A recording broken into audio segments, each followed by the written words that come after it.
Good morning, children. Continuing with the fourth chapter of history, that is what books and burials tells us. आगे बढ़ने से पहले एक बार revise कर लेते हैं हमने पिछले वीडियो में क्या पढ़ा था। हमने जाना था इकोनॉमिक लाइफ के बारे में ऑफ आर्यंस। तो सबसे पहले हमने जाना था एग्रीकल्चर के बारे में।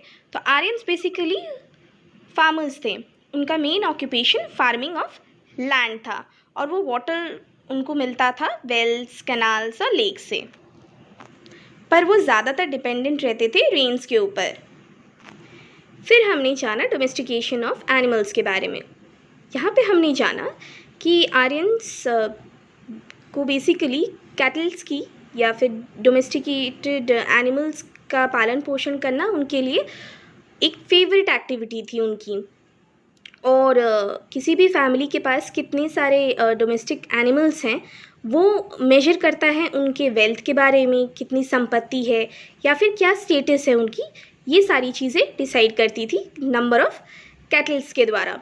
और काउ मेन और बहुत ही हाईली वैल्यूड कैटल थे और जो स्टेटस ऑफ द फैमिली थी वो भी जज किया जाता था कितने काउज है किसी भी फैमिली के पास।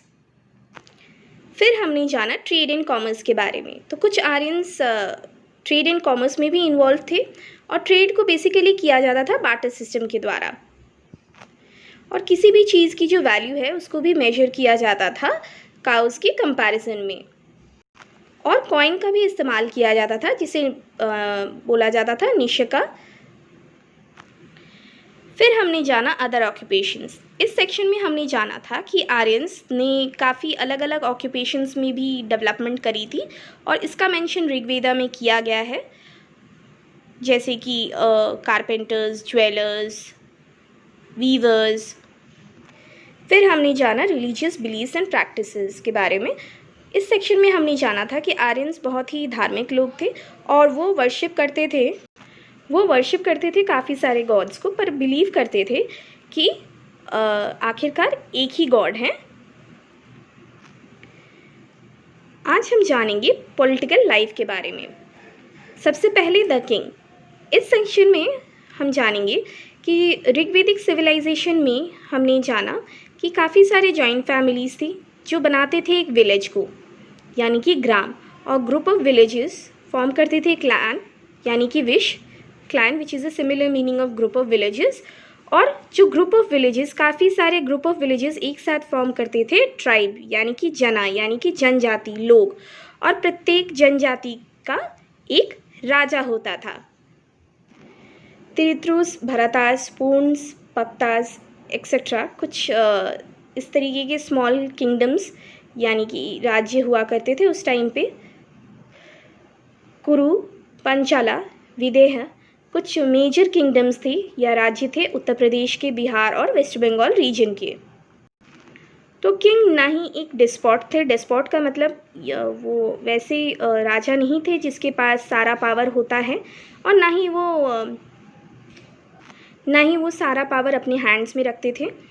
और उनको रूल करना पड़ता था अपनी जनजाति, अपने लोगों की विशेष के हिसाब से और उनके तरीके से, और उनको एक लीडर के तौर पे आगे आना पड़ता था और अपने जो लोग हैं राज्य के लोग हैं उनको प्रोटेक्ट करना पड़ता था वॉर, और एक जो पीस मेंटेन करनी होती है अपने राज्य के अंदर वो भी उनको देखना पड़ता था। उनको सेटल करना पड़ता था जो आपसी मतभेद जो लोगों के बीच में हुआ करती थी वो उनको सेटल करना पड़ता था, सॉल्व करना पड़ता था, और उनको अपने राज्य के लोगों को सम्मानपूर्वक, आदरपूर्वक ट्रीट करना पड़ता था।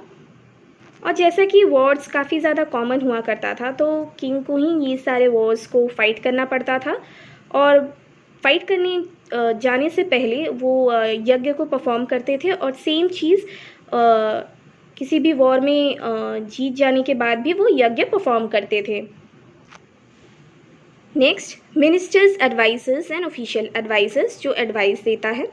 तो किंग को मदद करते थे मिनिस्टर्स, एडवाइजर्स और ऑफिशियल्स, ताकि वो यानी कि किंग अपनी ड्यूटीज़ को अच्छे से कर पाए। और उनमें से जो चीफ थे यानी कि जो अहम थे वो थे पुरोहित। जो कि एडवाइस करते थे। वो बताते थे किंग को कुछ भी रिलीजियस मैटर्स से रिलेटेड कुछ भी बातें बतानी हो तो पुरोहित बताते थे, या फिर जो चीज़ें मोरल वैल्यूज से रिलेटेड हो वो भी पुरोहित ही बताते थे। नेक्स्ट उसके बाद थे सेनानी, जो कि हेड थे आर्मी के, जो कि इक्वल होते हैं कमांडर इन चीफ आजकल के टाइम पे, और वो फोर्सेस यानी कि आर्मी को लीड करते थे वॉर के टाइम पे।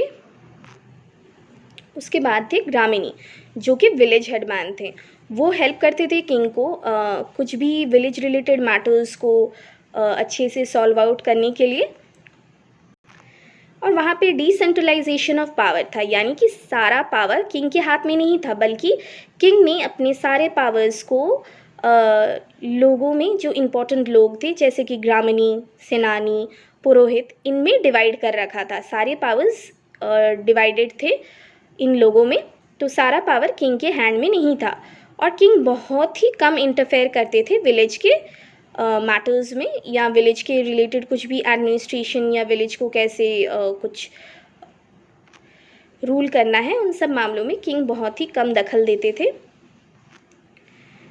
नेक्स्ट द सभा एंड द समिति। तो दो असेंबलीज हुआ करती थी जिसे कहा जाता था सभा और समिति। सभा थी जो ग्रुप बना हुआ था बुज़ुर्ग जो फैमिलीज़ के थे उनके द्वारा ये ग्रुप बना हुआ था, जिसे कहा जाता था सभा। और सभा डायरेक्ट और क्लोज कांटेक्ट में थे किंग के साथ। समिति थी वो जो सारे लोग थे एक विलेज के, उनके साथ बना हुआ था समिति, जहाँ पे कोई भी अपनी राय या अपनी कुछ भी सुझाव रख सकता है सामने। समिति बेसिकली जनरल असेंबली थी, और सभा एंड समिति सारे मैटर्स जो भी राज्य के लोगों से रिलेटेड था, उन सारे मैटर्स को देखते थे, उनको सॉल्व आउट करने की कोशिश करते थे, और वो किंग की भी मदद करते थे ताकि वो लोगों की देखभाल, राज्य के लोगों की देखभाल अच्छे से कर सके और उनके मैटर्स को भी अच्छे से सॉल्व कर सके, मैटर्स या फिर प्रॉब्लम्स को अच्छे से सॉल्व कर सके। Megalith as a source of history. तो क्या आपको लगता है कि बुक्स ये सिर्फ मदद कर सकते हैं पास्ट को रिकन्स्ट्रक्ट करने के लिए? ऐसा नहीं है। कुछ सोर्सेज हैं जैसे कि मेगालिथ्स।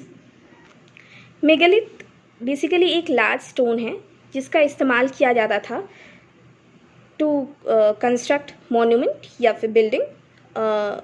एक अकेले तरीके से या काफ़ी सारे स्टोन्स को एक साथ लेकर तैयार किया जाता था मॉन्यूमेंट्स को।